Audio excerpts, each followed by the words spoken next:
आज की इस क्लास में मुताला करेंगे बच्चों हमारी दरसी किताब जान पहचान के सबक नंबर 21 का, और इस सबक का उन्वान है कारतूस। ये बच्चों एक ड्रामा है जो हबीब तनवीर ने लिखा है। हबीब तनवीर उर्दू अदब का बड़ा नाम है। अपने ड्रामों के लिए और मुआशरे की खिदमत के लिए ये जाने जाते हैं। सबक को मैंने 3 हिस्सों में तकसीम किया है। पहले हिस्से में हमने हबीब तनवीर की ज़िंदगानी के हवाले से और हबीब तनवीर की तर्ज तहरीर की खसूसियात के हवाले से मालूमात हासिल की। दूसरा हिस्सा लेकर मैं आपके सामने हाजिर हूँ। यहाँ हम हबीब तनवीर का लिखा हुआ ड्रामा कारतूस का मुताला करेंगे, और इसके बाद जो तीसरा हिस्सा होगा वो इस ड्रामे से मुतालिक सवाल जवाब के ऊपर मुनहसिर होगा। हम शुरू करते हैं सबक का दूसरा हिस्सा, जिसका उन्वान है वज़ीर अली एक जाबाज सिपाही। ये सबक वज़ीर अली के ऊपर मुबनी है, जो एक जाबाज सिपाही था। इस सिपाही ने अंग्रेज़ों की नाक में दम कर रखा था, अंग्रेज़ों के ख़िलाफ़ बगावत का ऐलान कर रखा था। अंग्रेज़ परेशान हो गए थे, चप्पे चप्पे पे इसको ढूंढते हुए फिर रहे थे। परेशानी के अंदर किसी भी हालात में इसको गिरफ्तार करना चाहते थे। बच्चों, आज़ादी की तहरीक के बारे में अगर बात की जाए तो पहली तहरीक आज़ादी हमारी 1857 में शुरू हुई थी। 1857 को हम पहली जंग आज़ादी करार देते हैं। इसके बाद वो जंग हमारी 1947 तक जारी रही, और 1947 के अंदर हम अंग्रेज़ों की ग़ुलामी से आज़ाद हो गए। 1857 को पहली जंग आज़ादी माना जाता है, लेकिन हिंदुस्तान की तारीख़ में एक शख्स ऐसा भी हुआ है जिसने अंग्रेज़ों के ख़िलाफ़ बगावत का ऐलान 1857 की जंग आज़ादी से तकरीबन 59-60 पहले ही कर दिया था। सन 1799 में अंग्रेज़ों के ख़िलाफ़ बगावत का ऐलान कर दिया था। 5 महीने हुकूमत की, उसके बाद अंग्रेज़ों ने उस शख्स को गद्दी से दरबदर कर दिया, गद्दी से हटा दिया, अंग्रेज़ों के ख़िलाफ़ खड़ा हो गया और अंग्रेज़ों से जद्दोजहद करने लगा, जुस्तजू करने लगा कि जब तक अंग्रेज़ों से अपने मुल्क को पाक नहीं कर लूँगा तब तक मैं चैन से नहीं बैठूँगा, आराम से नहीं बैठूँगा। और वो शख्स कौन था? वो शख्स था वज़ीर अली। अवध के नवाब आसिफ उद-दौला का बेटा था वज़ीर अली। आपके बाद ये गद्दी के ऊपर बैठा और तकरीबन इसने 5 महीने हुकूमत की, 5 महीने राज किया, लेकिन 5 महीने के अंदर ही इसने बड़े बड़े कारनामों को अंजाम दे दिया और अंग्रेज़ों को अवध छोड़ने के ऊपर मजबूर करने लगा। अंग्रेज़ इसके खिलाफ हो गए और इसके चचा सादत अली को अपने साथ मिलाकर इसको गद्दी से उतार दिया। आसिफ उद-दौला का इंतकाल हो चुका था। चचा बागी था, वो चाहता था कि आसिफ उद-दौला के बाद मैं सल्तनत का मालिक बनूं, मैं हाकिम बनूं, लेकिन वज़ीर अली की वजह से उसके सपने अधूरे रह गए थे और सादत अली गद्दी के ऊपर नहीं बैठ सका था। अंग्रेज़ों से जाकर मिल गया और वज़ीर अली को अंग्रेज़ों के साथ मिलकर गद्दी से इसने हटा दिया और गद्दी पे काबिज़ हो गया। वज़ीर अली को इसने गद्दी से हटा दिया, लेकिन वज़ीर अली अंग्रेज़ों के सामने घुटने नहीं टेक सका। वज़ीर अली ने अंग्रेज़ों से लोहा लिया, अंग्रेज़ों से मुकाबला किया और मुकाबला करते हुए जंगलों के अंदर जाकर छिप गया, और जहां जैसे मौका मिलता वैसे ही अंग्रेज़ों के ऊपर वो हमले करता था। उन्हीं हमलों के दौरान की एक तस्वीर कशी यहाँ पर सबक कारतूस में की गई है। हबीब तनवीर ने जब वज़ीर अली जंगल में घूम रहा था, जंगलों में भाग रहा था, उस दौर के एक किस्से को इस सबक में शामिल किया है। जब सारे के सारे अंग्रेज़ उसको ढूंढ रहे हैं और परेशान हो रहे हैं, तो अंग्रेज़ों के एक खेमे के अंदर 2 इनके अफसर बैठे हुए हैं और वज़ीर अली के बारे में आपस में बातचीत कर रहे हैं, और वो ये बात कर रहे हैं कि वज़ीर अली एक बहादुर आदमी है। और तभी वज़ीर अली वहाँ पर आ जाता है और उनसे कारतूस लेकर चला जाता है। अंग्रेज़ अफसर उसका कुछ भी नहीं बिगाड़ सकते, सिर्फ जांबाज सिपाही कहकर खामोश हो जाते हैं। बच्चों, यहाँ पर सबक से मुतालिक मैंने आपको मुख्तसर मालूमात फराहम कराई है। अब हम सबक का वजाहत के साथ मुताला करेंगे। ड्रामे के अंदाज में लिखा गया है, ये स्टेज किया जाता है, और मुकालमा इस सबक के अंदर दिए गए हैं। मुकालमा क्या है बच्चों? मुकालमा है हम कलाम होना, एक दूसरे से कलाम करना, जो हम गुफ्तगू करते हैं, बातचीत करते हैं, ये मुकालमा है, जिन्हें डायलॉग भी कहा जाता है। तो डायलॉग यहाँ पर सभी के आएंगे, और जिसके डायलॉग आएंगे उनका दाहिनी तरफ नाम दिया गया है, आपको उसको देख लेना है और उसके बाद उसके डायलॉग है। यहाँ किरदारों से तारुफ होना है हमारा, हमें देखना है क्या क्या किरदार हैं इसके अंदर। ड्रामे के किरदार देखिए, एक कर्नल है, एक लेफ्टिनेंट है, एक सिपाही है, एक सवार है, और ज़माना है 1799 का, और वक्त है रात का। इस वक्त ये ड्रामा अदा किया जाएगा। कर्नल लेफ्टिनेंट से बड़ा अफसर होता है और ब्रिगेडियर से कुछ ही नीचे होता है, बहुत बड़ा अफसर होता है कर्नल। तो छोटे मोटे मुजरिमों को, छोटे मोटे बागियों को पकड़ने के लिए कर्नल को नहीं लगाया जाता है। कोई बड़ा आदमी हो, बहुत बहादुर बागी हो, बगावत पे उतर आया हो, उसकी के लिए ही कर्नल रैंक के अफसर को लगाया जाता है। तो कर्नल भी यहाँ बैठा हुआ है, और कर्नल का असिस्टेंट जो लेफ्टिनेंट है, इससे छोटा अफसर है, ये भी बड़ा अफसर है, ये मेजर से भी बड़ा अफसर होता है लेफ्टिनेंट, इसको भी यहाँ वजीर अली को पकड़ने के लिए लगा रखा है। दोनों जंगल के अंदर खेमा डाले हुए हैं, अपनी पूरी फौज के साथ बैठे हुए हैं, और उनकी गुफ्तगू से जाहिर हो जाएगा कि कितना परेशान हो रहे हैं ये, लेकिन वजीर अली को नहीं पकड़ पा रहे हैं। सिपाही एक दे दिया है जो वजीर अली के बारे में आकर बताएगा, सवार के बारे में आकर बताएगा, और सवार जो खुद वजीर अली है, जो आकर कारतूस लेकर जाएगा। जमाना 1799 का, 1798 के अंदर वजीर अली तख्त के ऊपर गद्दी नशीन हुआ था, तख्त नशीन हुआ था, और 5 महीने बाद 1799 में उसको बेदखल कर दिया गया था और वो जंगलों की तरफ भाग गया था। तो 1799 का ये ज़माना है और रात का वक्त है। देखिए जगह बता रखी है, जगह कौन सी है? गोरखपुर के जंगलों में कर्नल कॉलिंस के खेमे का अंदरूनी हिस्सा, खेमा या ना तंबू, टेंट, जो रात में जंगलों में रात गुजारने के लिए बना लिया जाता है, वक्त गुजारने के लिए बनाया जाता है, रेन बसेरे की तरह वो खेमा कहलाता है। उस खेमे का अंदरूनी हिस्सा है। 2 अंग्रेज बैठे बातें कर रहे हैं, कर्नल कॉलिंस है एक, और एक है लेफ्टिनेंट, कर्नल कॉलिंस का छोटा ओहदेदार, उनसे नीचे मसनद वाला। और खेमे के बाहर चांदनी फैली हुई है। चांदनी फैली मतलब चांदनी रात है, चांद अपने शबाब के ऊपर है, और अंदर लैंप जल रहा है। बाहर चांदनी रात की रोशनी है और अंदर लैंप जल रहा है, और लैंप के अंदर बैठे हुए दोनों बातें कर रहे हैं। अब दोनों का मुकालमा देखिए आप, गुफ्तगू कर रहे हैं। सबसे पहले कर्नल बात शुरू करता है। कर्नल कहता है, जंगल की जिंदगी बड़ी खतरनाक होती है। लेफ्टिनेंट से बैठा हुआ बातें कर रहा है और कहता है कि जंगल की जिंदगी बड़ी खतरनाक होती है, और वाकई जंगल की जिंदगी बड़ी खतरनाक होती है। बड़े बड़े खतरात का जंगल के अंदर सामना करना पड़ता है। जानवरों का भी डर है, बीमारियों का भी डर है, और तरह तरह की मुश्किलात का अंधेरे में और जंगल में सामना करना पड़ता है। तो वो परेशान हो चुके हैं और कहते हैं कि जंगल की जिंदगी बड़ी खतरनाक होती है। लेफ्टिनेंट इस बात का जवाब देते हुए, हफ्तों हो गए यहां खेमा डाले हुए, सिपाही भी तंग आ गए हैं। ये वजीर अली आदमी है या भूत? हाथी नहीं लगता। दोनों गुफ्तगू कर रहे हैं। बड़ा अधिकारी कहता है कि जंगल की जिंदगी बहुत खतरनाक है, तो उसका छोटा मुलाजिम कहता है, लेफ्टिनेंट कहता है कि हफ्तों हो गए हमें यहां बैठे हुए, हमारे जो सिपाही हैं वो भी थक गए हैं, वो भी बेचारे परेशान हो गए हैं, वजीर अली पकड़ में ही नहीं आता। ये वजीर अली को पकड़ने के लिए खेमा लगा रखा है जंगल में। बोले वजीर अली आदमी है कि भूत है? भूत उसे कहा जाता है जो नजर नहीं आता। तो बोले आदमी है या भूत है? हमने इतने महीनों से यहाँ पर खेमा लगा रखा है, हमारी फौज उसको ढूंढ रही है, सिपाही परेशान हो गए हैं, लेकिन ये गिरफ्तार ही नहीं हो रहा, पकड़ में ही नहीं आ रहा, ये क्या माजरा है? हाथ ही नहीं लगता। कर्नल जवाब दे रहा उसकी बात का, लेफ्टिनेंट का। उसके अफसाने सुनकर रॉबिन हुड के कारनामे याद आ जाते हैं। अंग्रेजों के खिलाफ उसके दिल में किस कदर नफरत है। कोई 5 महीने हुकूमत की होगी, मगर उस 5 महीने में वो अवध के दरबार को अंग्रेजी असर से बिल्कुल पाक कर देने में तकरीबन कामयाब हो गया था। अब कर्नल उसको जवाब देता है, वो कहता है, लेफ्टिनेंट कह रहा है पहले कि वजीर अली पकड़ में नहीं आ रहा, हम परेशान हो गए हैं, सिपाही भी परेशान हो गए हैं, तो समझ में नहीं आता कैसे पकड़ में आएगा, कोई तजवीज़ कोई तदबीर नजर नहीं आती। कर्नल जवाब देता है कि उसके कारनामे सुनकर, गुफ्तगू कर रहे हैं दोनों, कहता है कि उसके कारनामे सुनकर ऐसा लगता है जैसे रॉबिन हुड हो। रॉबिन हुड एक यूरोपीय अंग्रेजी कहानियों का किरदार है, जो गरीबों को, अमीरों को लूटकर गरीबों को पैसा देता था, दौलत देता था, गरीबों की ज़रूरत को पूरी करता था। तो गरीबों का हमदर्द किरदार है वो रॉबिन हुड। तो ये वजीर अली भी अमीरों को, अंग्रेज़ों को लूटता था, और उनके लूटने के बाद ये गरीबों के अंदर मशहूर था। गरीब इसकी बहुत तरफदारी किया करते थे क्योंकि गरीबों की मदद करता था।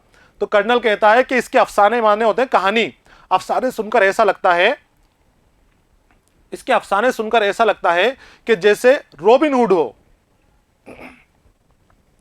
अंग्रेजों के खिलाफ उसके दिल में किस कदर नफरत है। कोई 5 महीने हुकूमत की होगी, और ये रॉबिन हुड के कारनामे याद आते हैं, और इसके दिल में अंग्रेजों के खिलाफ इतनी नफरत भरी हुई है कि सिर्फ इसने 5 महीने हुकूमत की है, और 5 महीने में ही ये अवध के दरबार को अंग्रेजी असर से पाक करने में कामयाब हो गया। पाक करना मतलब साफ करना, सफाई कर देना, अंग्रेजों का सफाया करना शुरू कर दिया था इसने। बच्चों, हुकूमत के अंदर अंग्रेज मुदाखलत करते थे, दखल देते थे हुकूमत के कामों के अंदर। वो चाहते थे कि हुकूमत हमारे हाथ में आ जाए। वो ज्यादा अपने टैक्स वगैरह लेते थे, फौजियों को भी अपने ताबे में रखते थे, मजलूमों को भी सताते थे। तो उस वक्त के राजा जो थे वो अंग्रेजों से डरते थे।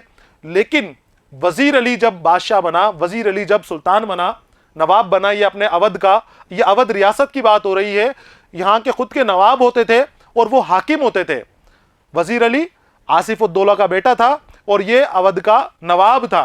तो ये कहते हैं कि जब ये नवाब बन गया तो इसने अपने दरबारों से अंग्रेजों को निकालना शुरू किया, और अंग्रेज जो दखल देते थे, धीरे धीरे इसने ऐसी पॉलिसियां बनाई, ऐसी स्कीमें बनाई कि अंग्रेजों का दखल कम होने लगा। तो तकरीबन पाक करने में कामयाब होने वाला था, हो जाता। लेकिन अंग्रेजों ने सादत अली को इसको हटाकर सादत अली को नवाब बना दिया, सादत अली को इसकी जगह पर बिठा दिया। अब लेफ्टिनेंट सवाल करता है, कर्नल कॉलिंस, ये सादत अली कौन है? कर्नल कॉलिंस से बात कर रहा है, कर्नल कॉलिंस, ये सादत अली कौन है? अब सादत अली के बारे में बताएंगे। कर्नल आसिफ उद्दौला का भाई है, वजीर अली का चचा और उसका दुश्मन। दरअसल नवाब आसिफ उद्दौला के यहां लड़के की कोई उम्मीद न थी। वजीर अली की पैदाइश को सादत अली ने अपनी मौत ख्याल किया। सादत अली के बारे में आया कि सादत अली कौन है? लेफ्टिनेंट पूछ रहा है कर्नल से, कर्नल को सारी बातें मालूम है। कर्नल कहता है कि सादत अली आसिफ उद्दौला का भाई है। और आसिफ उद्दौला कौन है बच्चों? आसिफ उद्दौला वजीर अली के वालिद का नाम है। वजीर अली के वालिद का नाम था आसिफ उद्दौला, और आसिफ उद्दौला के कोई औलाद नहीं थी, वजीर अली भी पैदा नहीं हुआ था। तो ये तो होता था उस वक्त कि नवाब का बेटा नवाब बनता था, और जब किसी नवाब के बेटा नहीं हो तो उसका भाई नवाब बनता था, उसका भाई तख्त के ऊपर बैठता था। सादत अली को ये लगता था कि मैं जब मेरे भाई का इंतकाल हो जाएगा तो उसके बाद मैं नवाब बन जाऊंगा, सारी गद्दी सारा राजपाट मेरे हाथ में आ जाएगा। लेकिन आसिफ उद्दौला ने अपने बहन का बेटा गोद ले लिया, वो था वजीर अली। जब इसने अपनी बहन का बेटा गोद ले लिया तो सादत अली को ऐसा लगा कि अब तो मेरे हाथ से तख्त छिन गया, मेरे हाथ से ताज चला गया। तो ये सादत अली वजीर अली का दुश्मन बन गया, कि दुश्मनी हो गई दोनों में, कि अब इसको मैं जान से मार दूंगा, क्योंकि इसके मारने के बाद ही मुझे तख्त मिलेगा। तो जब आसिफ उद्दौला के यहाँ कोई औलाद की उम्मीद नहीं थी, उसी वक्त वजीर अली आ गया, इसको गोद ले लिया गया था। अब जब आसिफ उद्दौला की औलाद हो गई, उसने बेटा गोद ले लिया, तो अब आसिफ उद्दौला के बाद उसका बेटा वजीर अली बनेगा, तख्त के ऊपर वो बैठेगा। सादत अली को ये बात बुरी लग गई और दोनों में दुश्मनी हो गई। सादत अली ने इसकी पैदाइश को, वजीर अली की पैदाइश को अपने लिए मौत समझा, मौत ख्याल किया, यानी ये मेरी मौत की तरह है, अब मुझे ये तख्त के ऊपर बैठने नहीं देगा, यही तख्त के ऊपर बैठेगा, यही सल्तनत का हाकिम बनेगा और मुझे कुछ नहीं मिलेगा। लेफ्टिनेंट, मगर सादत अली को अवध के तख्त पर बैठाने में क्या मसलहत थी? अब लेफ्टिनेंट पूछ रहा है, क्योंकि अंग्रेजों ने सादत अली को वजीर अली की जगह तख्त के ऊपर बैठा दिया था। वजीर अली बैठा हुआ था, वजीर अली और अंग्रेजों के बीच में जंग हुई, जिसमें वजीर अली हार गया, हार के जंगलों में भाग गया और अवध की गद्दी खाली हो गई। अवध की खाली गद्दी पर अंग्रेजों ने सादत अली को फाइज कर दिया। अब जब अंग्रेजों ने बैठा दिया, कर्नल कॉलिंस के बिठा दिया, तो लेफ्टिनेंट पूछ रहा है कि सादत अली भी तो हिंदुस्तानी है, वो भी तो हमारी खिलाफत कर सकता है, उसको गद्दी पर क्यों बिठाया आपने? तो कर्नल जवाब देता है, सादत अली हमारा दोस्त है और बहुत ऐश पसंद आदमी है। देखो अंग्रेज किस तरह की चालें चलते थे। सादत अली एक ऐश पसंद इंसान था, एक अय्याश था, बुज़दिल किस्म का आदमी था, जो कैसे भी करके जैसे उसको चाहे, चाहे वो सही तरीका हो या गलत तरीका हो, उसको सिर्फ हुकूमत चाहिए थी, उसको नवाब बनना था, चाहे सही रास्ता हो कि गलत रास्ता हो। अंग्रेजों ने उस शख्स का साथ दिया क्योंकि ये बुज़दिल है, ये अय्याश है, ये आगे चलकर हमारी मदद करेगा, और अंग्रेजों ने इसको गद्दी के ऊपर बैठा दिया। तो वो खुद कह रहे हैं कि वो हमारा दोस्त है और एक ऐश पसंद इंसान है, ऐश के अंदर डूबा हुआ है, अय्याश है। उसने हमें अपनी आधी ममलुकत दे दी और 10 लाख रुपए नकद। अब वो भी मजे करता है और हम भी मजे करते हैं। वजीर अली का फायदा पूछ रहे हैं कि सादत अली को, वजीर अली को उठा के सादत अली को क्यों बिठाया गया? तो कर्नल कहता है कि वो ऐश पसंद आदमी है, अय्याश है, हमारा दोस्त है, हमारे मतलब का आदमी है, जैसे हम कहेंगे वैसे ही वो काम करेगा, हमारी कठपुतली वो बन चुका है, उसने हमें 10 लाख रुपए भी दिए और अपनी आधी ममलुकत हमें दे दी। ममलुकत हुकूमत, सल्तनत, और मसलहत के माने होते हैं हिकमत, पॉलिसी। पूछा गया था कि सादत अली को अवध के तख्त पर बैठाने में क्या मसलहत है, क्या हिकमत है, क्या पॉलिसी है, क्यों बिठाया गया है उसको। तो जवाब दिया गया कि वो अय्याश आदमी है और जैसा हम कहेंगे वो वैसा ही करेगा, यानी कि अब यहां से बगावत नहीं होगी, अवध हमारे कब्जे में आ जाएगा। और ऐसा ही हुआ। अवध जब सादत अली बैठा तो अवध अंग्रेजों के कब्जे में चला गया, अंग्रेजों ने उसके ऊपर कब्जा कर लिया। सादत अली सिर्फ नाम का बैठा हुआ था, नाम का नवाब था, लेकिन सारे ऑर्डर अंग्रेजों के चलते थे। अंग्रेज जैसा चाहते वो कानून लागू करते, उसी तरह के लोगों को मानना पड़ते।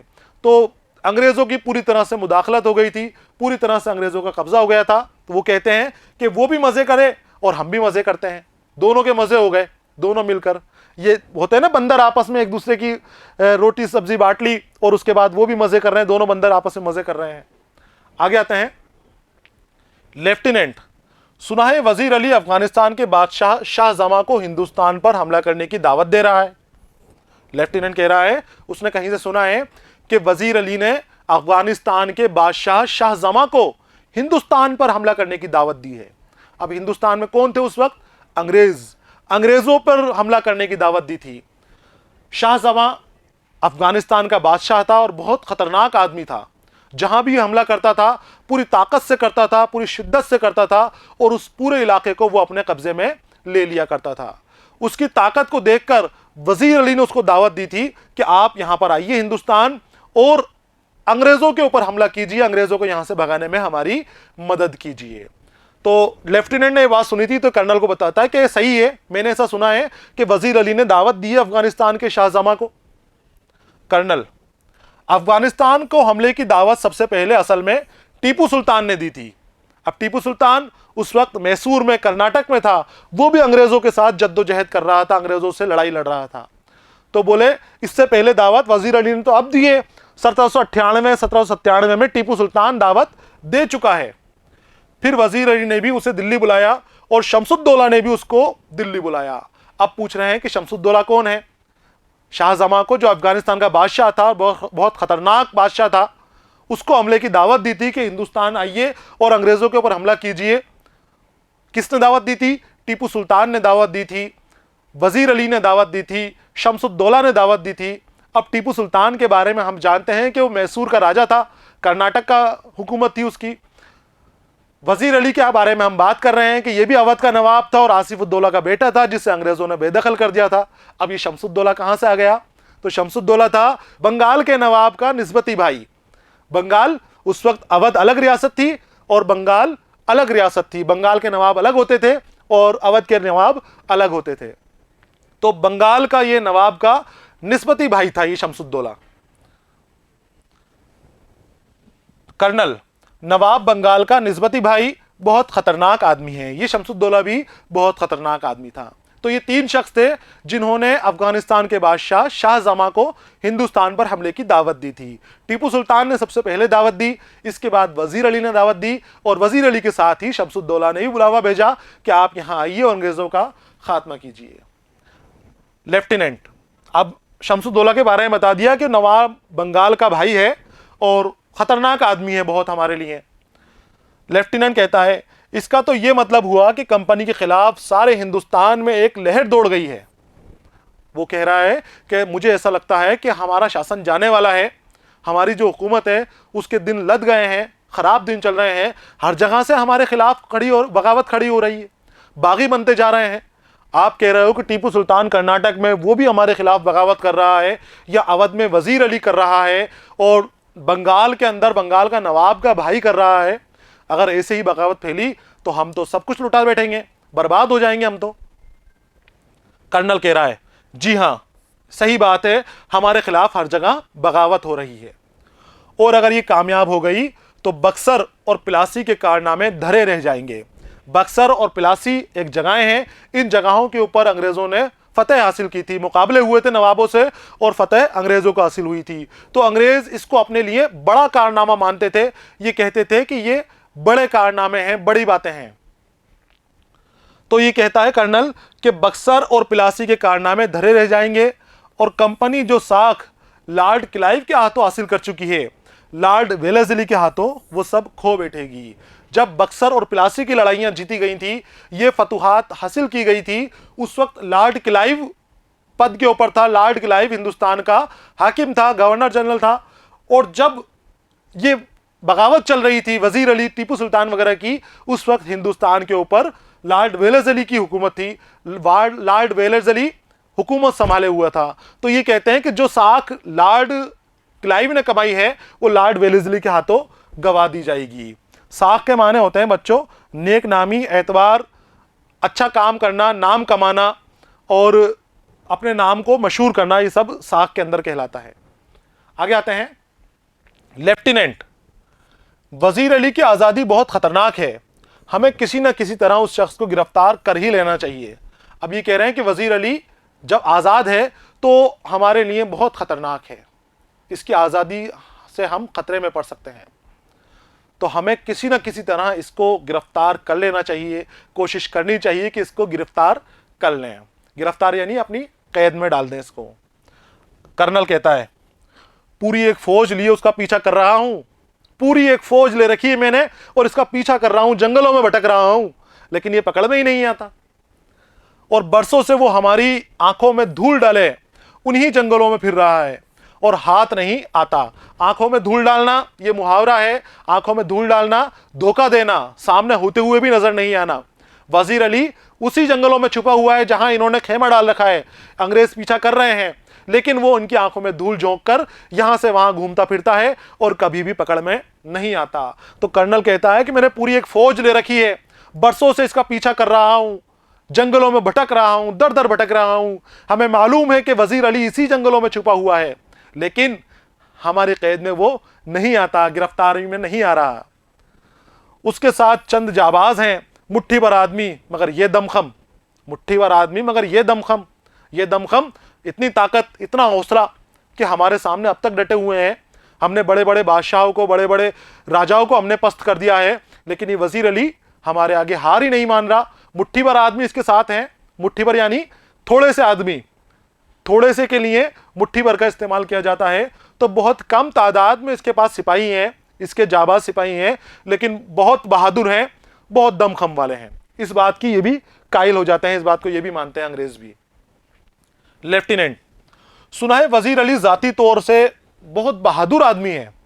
लेफ्टिनेंट ने वजीर अली के बारे में बहुत सारी बातें सुन रखी हैं, उन बातों के बारे में आपस में वो गुफ्तगू कर रहे हैं, उसी की तारीफ कर रहे हैं। तो लेफ्टिनेंट कह रहा है कि मैंने सुना है कि वजीर अली जाती तौर भी बहुत बहादुर आदमी है। जाती शख्सी, अगर शख्सी तौर पर मुकाबला हो तो उसमें भी वो कामयाब हो जाता है, उसमें भी वो बहादुर है। कर्नल, बहादुर ना होता तो यूं कंपनी के वकील को कत्ल कर देता। कर्नल कहता है उसको कि वजीर अली बहुत बहादुर आदमी है, अगर बहादुर नहीं होता तो क्या वो हमारे वकील का कत्ल कर देता। वकील जो बहुत बड़ा ओहदेदार था, अंग्रेजों का बहुत बड़ा ओहदेदार होता है, उसको भी इसने कत्ल कर दिया था वजीर अली ने। अब किस्सा पूछ रहा है, लेफ्टिनेंट कहता है ये कत्ल का क्या किस्सा हुआ था कर्नल। कर्नल से सवाल कर रहा है कि मुझे बताइए कि क्या किस्सा है, मुझे इसके बारे में मालूम नहीं है, आप बताइए कि क्या किस्सा हुआ था, कत्ल कैसे किया था इसने वकील का। तो अब कर्नल इसको जवाब दे रहे हैं, वो किस्सा सुना रहे हैं क्या किस्सा हुआ था। तो किस्सा ये हुआ था, क्या हुआ था, वजीर अली को माजूल करने के बाद हमने उसे बनारस पहुंचा दिया और 3 लाख रुपए सालाना वजीफा मुकर्रर कर दिया गया। कर्नल कहता है कि वजीर अली को जब हमने माजूल कर दिया, माजूल यानी तख्त या गद्दी से उतार दिया, अंग्रेजों के खिलाफ इसने बगावत का ऐलान कर दिया था, अंग्रेजों को ये अपने दरबार में घुसने नहीं देता था, परेशान करता था वजीर अली। अंग्रेजों ने सादत अली के साथ मिलके इसको गद्दी से माजूल कर दिया, हटा दिया इसको। जब हटा दिया इसको तो सादत अली को तो नवाब बना दिया और इसके लिए वजीफा बना दिया।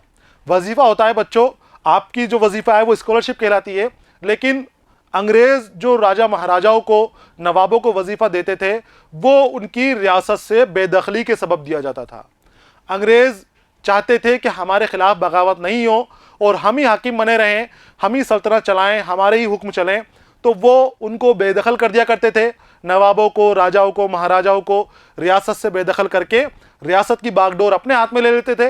या किसी अपने ख़ास आदमी को बिठा दिया करते थे, और जो नवाब है जिसको बेदखल किया गया है, माजूल किया गया है, उसके लिए सालाना या माहाना कुछ रकम मुकर्रर कर दिया करते थे, और उसको वो रकम तय वक्त के ऊपर मिल जाया करती थी। वो रकम जो अंग्रेज़ देते थे वो वजीफ़ा कहलाती थी। अंग्रेज़ों ने वज़ीर अली का भी वजीफ़ा मुकर्रर कर दिया, 3 लाख रुपए सालाना इसको देने के लिए तय किया गया। कुछ महीने बाद गवर्नर जनरल ने उसे कलकत्ता तलब किया। अब वज़ीर अली जो बहुत बहादुर था, लेकिन अंग्रेज़ों की मुखालिफत उसके दिल से नहीं गई थी, अंग्रेज़ों का मुखालिफ वो बना हुआ था। उसने मन में ये अहद कर लिया था कि जब भी मेरे पास ताकत आएगी, जब भी मेरे साथी मेरे साथ आएंगे, शाहजमा हिंदुस्तान आएगा, मैं इनके ऊपर, अंग्रेज़ों के ऊपर हमला करूंगा और इनसे दोबारा अपनी नवाबी ले लूंगा, दोबारा अवध की हुकूमत को अपने हाथ में ले लूंगा। इसलिए जब तक ताकत नहीं आ जाए तब तक के लिए उसने वजीफा कबूल कर लिया और सुकून से बनारस में रहने लग गया। लेकिन अंग्रेज़ जो इसको नीचा दिखाना चाहते थे, इसको जलील करना चाहते थे, किसी काम से कलकत्ता बुलाया। वजीर अली को गुस्सा आ गया कि मुझे कलकत्ता क्यों बुलाया गया है, मैं बनारस में हूं, अगर कोई शिकायत है तो बनारस में मुझसे कीजिए, कोई गुफ्तगू करनी है तो बनारस में कीजिए, मैं कलकत्ता नहीं जाऊंगा। और अपनी बात रखने के लिए वो कंपनी के वकील के पास गया, और कंपनी का वकील कहां बैठता था? बनारस में। कंपनी के वकील के पास गया बनारस में और उसको बताया कि मुझे कलकत्ता तलब किया गया है, ऐसा क्यों है, मैं बनारस में हूं और मैं भी नवाब हूं, अपनी मर्जी का मालिक हूं, मैं वहां नहीं जाऊंगा कलकत्ता, जो भी बात करनी है वो यहीं करें। वजीर अली कंपनी के वकील के पास गया जो बनारस में रहता था और उससे शिकायत की कि गवर्नर जनरल उसे कलकत्ते में क्यों तलब करता है। तलब मतलब बुलाना, तालिब बन जाना, उसका कलकत्ते में बुलाया गया था। वकील ने शिकायत की परवाह न की, उल्टा उसे ही बुरा भला सुना दिया। अब जब वकील से उसने बात की कि मैं नहीं जाऊंगा कलकत्ता, जो भी बात करनी है वो यहीं करें, गवर्नर जनरल को बनारस बुला लिया जाए और मैं जो बात करना हूं कलकत्ते नहीं जाके करूंगा, यहीं करूंगा। उसने इसकी शिकायत की परवाह नहीं करी वकील ने। वो वकील वजीर अली को ही बुरा भला कहने लगा, उसको ताने मारने लगा। वजीर अली अपने आप को काबू में नहीं रह सका, अपने आप की बेइज्जती और जिल्लत बर्दाश्त ना कर सका, उसने वहीं पर वकील का कत्ल कर दिया, उसी के घर में उस वकील को मार दिया। वजीर अली के दिल में यूं भी अंग्रेज़ों के खिलाफ नफरत कूट कूट कर भरी हुई है, उसने खंजर से वकील का काम तमाम कर दिया। खंजर निकाला वहीं और वहीं वकील का काम तमाम कर दिया। अंग्रेज़ों के खिलाफ नफरत भरी हुई थी क्योंकि ज़बरदस्ती 19 साल का लड़का था, 20 साल का लड़का था, जवान था, गर्म खून था, और उसको उसी की सल्तनत से बेदखल कर दिया गया। जो उसके वालिद की हुकूमत थी वो नवाब बनता, लेकिन सआदत अली के साथ मिलकर उसको बेदखल कर दिया गया। तो बहुत गुस्से वाला आदमी था और बहादुर भी था, उसने किसी की परवाह ना करते हुए वहीं पर वकील को ढेर कर दिया। यह किस्सा था वकील की कत्ल का। अब आते हैं लेफ्टिनेंट की तरफ। दोबारा लेफ्टिनेंट सवाल करता है, और भाग गया? कर्नल कहता है अपने जानिसारों समेत, जानिसारों जान छिड़कने वाले, जो उसके खास आदमी थे, जो उसके ऊपर अपनी जानें भी कुर्बान करने के लिए तैयार थे, उन आदमियों को लेकर वो आजमगढ़ की तरफ भाग गया। आजमगढ़ के हुक्मरानों ने उन लोगों को अपनी हिफाजत में घाघरा तक पहुंचा दिया। अब ये कारवां जंगलों में कई साल से भटक रहा है। घाघरा नदी के आसपास कुछ जंगल हैं, वहां इसको छोड़ दिया गया। किसने छोड़ा? आजमगढ़ के हुक्मरानों ने। और उसके बाद ये जंगलों में भटकता फिर रहा है। लेफ्टिनेंट, मगर वजीर अली की स्कीम क्या है? स्कीम यानी प्लान, पॉलिसी, वो चाहता क्या है? क्यों वो जंगलों में भटक रहा है? या तो सीधे आके मुकाबला करे, या फिर भाग जाए, छुप जाए, कहीं बैठ जाए। हमारे फौजों को भी मार रहा है, हमसे मुकाबला भी कर रहा है, छुप छुप के हमले कर रहा है, चाहता क्या है आखिर हमसे? तो लेफ्टिनेंट कर्नल जवाब दे रहे हैं लेफ्टिनेंट की बात का। स्कीम यह है कि किसी तरह नेपाल पहुंचा जाए, अफगानी हमले का इंतजार करे, अपनी ताकत बढ़ाए, सआदत अली को माजूल करके खुद अवध पर कब्जा कर ले और अंग्रेज़ों के हिंदुस्तान से निकाल दे। ये इसकी पॉलिसी है, स्कीम है। कर्नल बता रहे हैं लेफ्टिनेंट को। लेफ्टिनेंट ने पॉलिसी पूछी थी कि वजीर अली चाहता क्या है, तो कर्नल कहते हैं कि वजीर अली ये चाहता है कि अपनी ताकत को बढ़ाए। वो धीरे धीरे जंगलों में घूमता हुआ अपनी सिपाहियों में इजाफा कर रहा है, सिपाही बना रहा है लोगों को अपना, उनको ट्रेनिंग दे रहा है, तरबियत कर रहा है उनकी अच्छी तरह से, ताकि वो हमसे लड़ने के काबिल हो जाएं।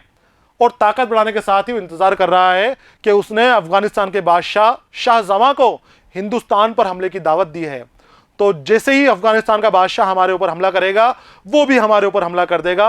वो इसीलिए बैठा हुआ इंतजार कर रहा है, और जब वो हमला करेगा तो सादत अली को दोबारा तख्त से हटा देगा, माजूल कर देगा, तख्त से हटाकर खुद अवध का नवाब बन जाएगा और फिर अपनी ताकत बढ़ाकर हमें हिंदुस्तान से भगा देगा। तो उसकी स्कीम यह है कि वो हमें हिंदुस्तान से भगाना चाहता है। ये अंग्रेज से अफसर आपस में बात कर रहे हैं।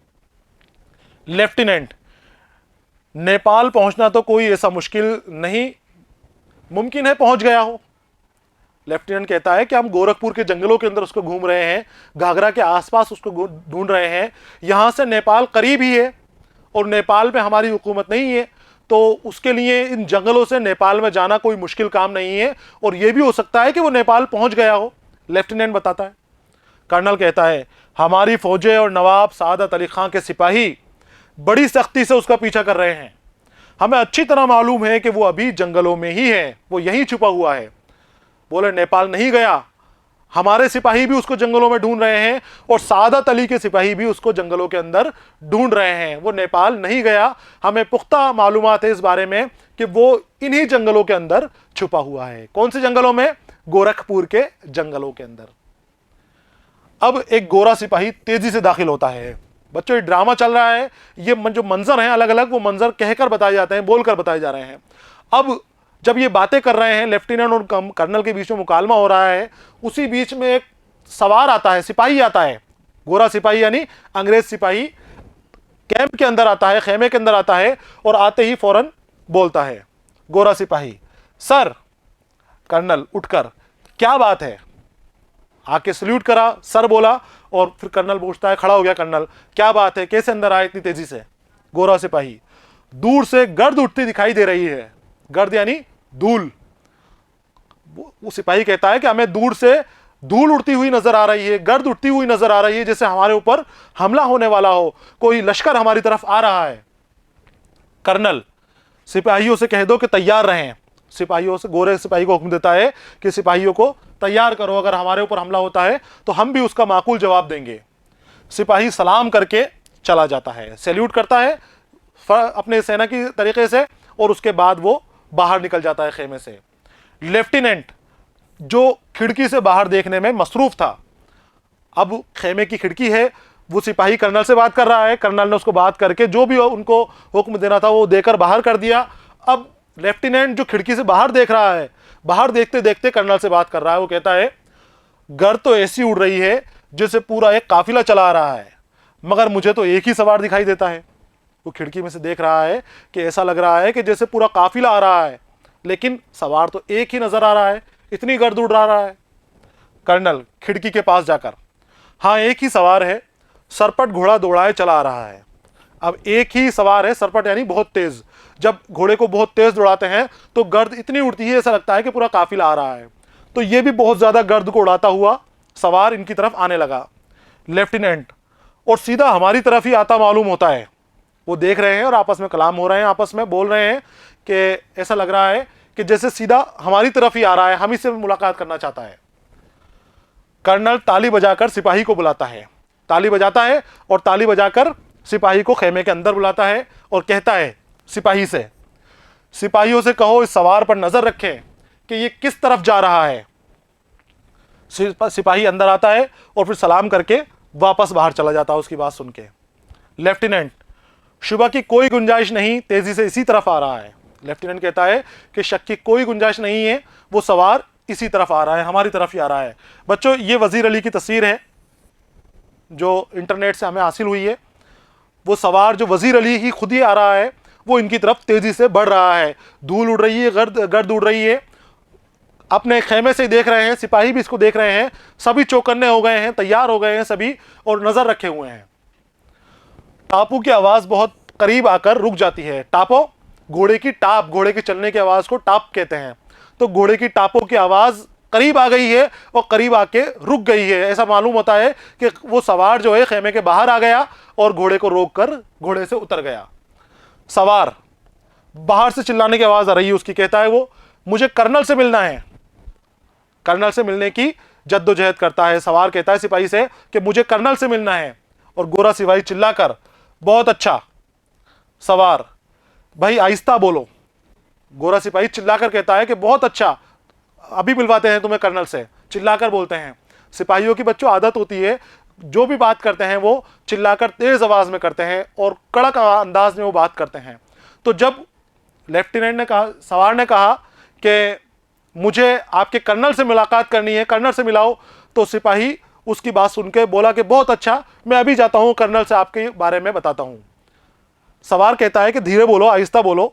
गोरा सिपाही अंदर जाकर, हुजूर सवार आपसे मिलना चाहता है, कर्नल से कह रहा है वो कि हुजूर वो सवार जो आप देख रहे थे वो आ गया है और वो आपसे मुलाकात करना चाहता है।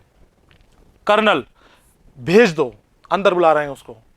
लेफ्टिनेंट, वजीर अली का ही कोई आदमी होगा, हमसे मिलकर उसे गिरफ्तार करवाना चाहता होगा। अब वो उसके बारे में सोच रहे हैं कि हो सकता है कि वो वजीर अली का कोई आदमी हो, वजीर अली से बगावत कर बैठा हो और हमारे पास वजीर अली की गिरफ्तारी का सौदा करने आया हो, वजीर अली को पकड़वाना चाहता हो। कर्नल खामोश। सवार सिपाही के साथ अंदर आता है। अब कर्नल जो है उसको, लेफ्टिनेंट को खामोश कर देता है कि अब थोड़ी देर खामोश रहो, सवार आया है, इससे बात करते हैं ये क्या कहना चाहता है। सवार सिपाही के साथ अंदर दाखिल हो गया है। सवार आते ही पुकार उठता है, तन्हाई तन्हाई।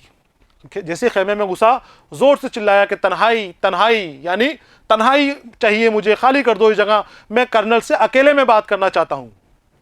कर्नल, यहां कोई गैर आदमी नहीं, आप राज़े दिल कह दें। कर्नल कहता है, सवार ने अंदर आते ही कहा कि मुझे तन्हाई चाहिए, तन्हाई में मैं कर्नल से बात करूंगा। तो कर्नल कहते हैं कि यहां कोई गैर आदमी नहीं है, तुम्हारे दिल में जो राज है वो बोल दो, सबके सामने बोल दो, कोई फर्क नहीं पड़ने वाला। राज़े दिल, दिल का राज, दिल में छुपी हुई बात जो पोशीदा है उसको जाहिर कर दो। सवार कहता है, दीवार हम गोश दारद तन्हाई। वो कहता है, फारसी मकौला बोलता है कि इसके माने हैं कि दीवारों के भी कान होते हैं, तन्हाई चाहिए मुझे, अकेले में बात करना चाहता हूं। दीवार हम गोश दारद, दीवार के भी कान होते हैं, और राज़े दिल, दिल की बात, भेद। तो दिल के भेद से पूछे कि तुम्हारे दिल में क्या है, बता दो, यहां कोई गैर नहीं है। ये लेफ्टिनेंट साहब ये भी अपने ही आदमी है और ये गोरा सिपाही भी अपना ही आदमी है, जो भी कहना चाहते हो वो हमारे सामने कह दो। वो कहता है कि दीवारों के भी कान होते हैं, मैं किसी के सामने नहीं बोलूंगा, आपके सामने बोलूंगा, सिर्फ आपको बताऊंगा, तन्हाई चाहिए मुझे। फिर तन्हाई का इशारा करता है। कर्नल लेफ्टिनेंट और सिपाही को इशारा करता है, दोनों बाहर चले जाते हैं। जब कर्नल और सवार खेमे में तन्हा रह जाते हैं तो जरा वक्फे के बाद, वक्फा यानी मोहलत, थोड़ी देर बाद, जब दोनों बाहर चले गए तो उसके थोड़ी देर बाद, रुकने के बाद, पीछे देखता है कि अब कोई नहीं है, सब जा चुके हैं। तब वो कर्नल से बात करता है। वक्फे के बाद सवार चारों तरफ देखकर कहता है, सवार, आपने इस मुकाम पर क्यों खेमा डाला है, आपने इस मुकाम पर क्यों खेमा डाला है, पूछ रहा है सवार कर्नल से।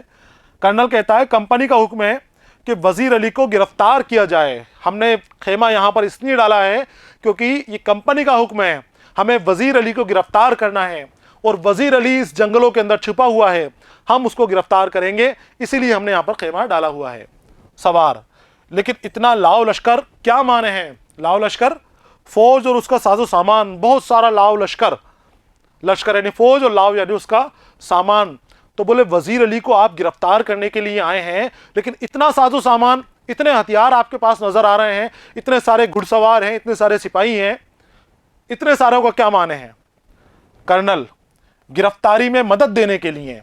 बोले कि इतना सारा सामान वजीर अली की गिरफ्तारी में मदद देने के लिए है। वजीर अली बड़ा बहादुर आदमी है और बड़ा चालाक है, हम उसको अकेले गिरफ्तार नहीं कर सकते, पूरी फौज उसको गिरफ्तार करने के लिए हमने यहां पर लगा रखी है। सवार, वजीर अली की गिरफ्तारी बहुत मुश्किल है साहब। कर्नल, क्यों? सवार, वो एक जाबाज सिपाही है। जाबाज, जान की बाजी लगा देने वाला, जिसको अपनी मौत का खौफ नहीं हो, जो जान की बाजी लगा दे, जान पर खेल जाए, वो जाबाज कहलाता है। बहादुर, जान पर खेल जाने वाला। तो ये कहता है कि वजीर अली को पकड़ना मुमकिन नहीं है साहब, बहुत मुश्किल काम है। कर्नल कहता है कि क्यों भाई, क्यों नहीं पकड़ते वजीर अली को? वो कहता है कि वजीर अली एक जाबाज सिपाही है, अपनी जान की फिक्र नहीं करता, वो मौत पर खेल जाता है। कर्नल, मैंने भी सुन रखा है, आप क्या चाहते हैं? बोले, ये बात तो मुझे भी पता है कि वो बहादुर है, वो जाबाज है, अब उसकी तारीफें मत करो यहां पर, तुम ये बताओ कि तुम क्या चाहते हो, यहां क्यों आए हो? सवार, चंद कारतूस। कर्नल, किस लिए? उसने पूछा कि यहाँ क्यों आए हो, तो वो बोला कि मुझे चंद कारतूस चाहिए। कारतूस, गोलियां, बंदूक की गोलियां। बोले मुझे ये चाहिए। वो पूछता है कर्नल कि किस लिए, तो सवार जवाब देता है वजीर अली को गिरफ्तार करने के लिए। कारतूस मांगे। कर्नल पूछता है कि तुम्हें कारतूस क्यों चाहिए, वो कहता है कि वजीर अली को गिरफ्तार मैं करूंगा, मुझे कारतूस दीजिए। कर्नल, वाह, ये लो 10 कारतूस। खुश हो गया कर्नल। जैसे उसने कहा कि मैं तुम्हें वजीर अली लाके दूंगा, गिरफ्तार करूंगा वजीर अली को, लाओ मुझे कारतूस दो। कारतूस लेने आया है वो। तो कर्नल बात सुनते ही खुश हो गया और खुश होकर उसको 10 कारतूस दे दिए। वाह, बहुत अच्छी बात कही तुमने, वजीर अली को गिरफ्तार कर सकते हो, यह लो 10 कारतूस। सवार मुस्कुराते हुए शुक्रिया शुक्रिया अदा कर दिया, मुस्कुराते हुए उनका। कर्नल, आपका नाम? अब वो जाने लगा तो कर्नल ने पूछा आपका नाम तो बता दो कि आप कौन हैं। सवार मुड़ा और कहता है वजीर अली। ये देखते ही कर्नल के होश फाख्ता, खामोश हो गया कर्नल। नाम पूछा कि आपका नाम, तो सवार का जवाब देखिए, वजीर अली। आपने मुझे कारतूस दिए हैं इसलिए आपकी जान बख्शी करता हूं। मैं आपके खेमे में हूं, अकेला हूं, अभी आपकी जान ले सकता हूं, आपको भी कत्ल कर सकता हूं, बहुत बहादुर हूं मैं, खंजर है मेरे पास, लेकिन आपने मुझे कारतूस दिए हैं इसलिए मैं आपकी जान बख्शता हूं, जान बख्शी कर देता हूं मैं। ये कहकर बाहर निकल जाता है। टापों का शोर सुनाई देता है। कर्नल सन्नाटे में हक्का बक्का खड़ा है। लेफ्टिनेंट अंदर जाता है। उसके उसी वक्त होश फाख्ता उड़ गए, बेहोश सा हो गया वो, कुछ सूझ नहीं रहा कि क्या करें, जमीन पर अकड़ के खड़ा हो गया बिल्कुल, एक ही टकटकी बनाए बस वहीं देख रहा है कि जहां से वो सवार गया है। खौफ आ गया, बहुत ज्यादा डर गया था कर्नल वजीर अली से। लेफ्टिनेंट, कौन था? कर्नल दबी जुबान में अपने आप से, अब उससे नहीं कहता कि कौन था, सच्चाई नहीं बताता क्योंकि उसकी बेइज्जती होगी। वो दबी जुबान में खुद से ही बात करता है, एक जाबाज सिपाही, एक जाबाज सिपाही। देखा वजीर अली के कारनामे, उन्हीं के खेमे में घुसकर सबको बाहर कर दिया अपनी चालाकी से, अपनी हिम्मत से, अपनी शुजाअत से, और वहां से कारतूस भी लेकर चला गया। और कर्नल जो बहुत बड़ा ओहदेदार है उसके मुंह के ऊपर एक तरह से कालिख पहुंच गया कि अब वो किसी को बताए तो क्या बताए कि वजीर अली मेरे दरबार में आ गया, वजीर अली मेरे खेमे में आ गया और मुझसे कारतूस लेकर चला गया। मैं इतना अहमक हो गया, इतना पागल हो गया, मैं कैसे अब वो अपने सामने लोगों को बताएगा। लेकिन उसने मन ही मन वजीर अली की बहादुरी की तारीफ की। और यहीं पर बच्चों हमारा जो ड्रामा है ये मुकम्मल हो जाता है। इस ड्रामे में हमने वजीर अली की बहादुरी के किस्सा सुने। वजीर अली कैसा शख्स है, अंग्रेज़ों का कितना खिलाफत वो रखता है अपने मन के अंदर, अंग्रेज़ों को भगाने के लिए जो उसके मन में जज्बा है, उन सभी जज्बात का हमने यहाँ पर मुताला किया। बहुत अच्छा ड्रामा है, कई जगह स्टेज किया जाता है। आप भी कोशिश करें कि अपने क्लास के और बच्चों को शामिल करें और इस ड्रामे को स्टेज करने की कोशिश करें। बहुत खूबसूरत ड्रामा है, अच्छा ड्रामा है। स्टेज करेंगे आप तो आपको काफ़ी तारीफ़ें अपने उस्तादों की तरफ से और दूसरे लोगों की तरफ से भी मिलेंगी। बच्चों, इस सबक का दूसरा हिस्सा था जो मुकम्मल हो गया है। तीसरा हिस्सा जो सवाल जवाब के ऊपर मुनहसर होगा उसे लेकर मैं फिर आपके सामने हाजिर रहूँगा। तब तक के लिए इजाज़त दीजिए। पढ़ते रहिए, खुश रहिए। अलविदा।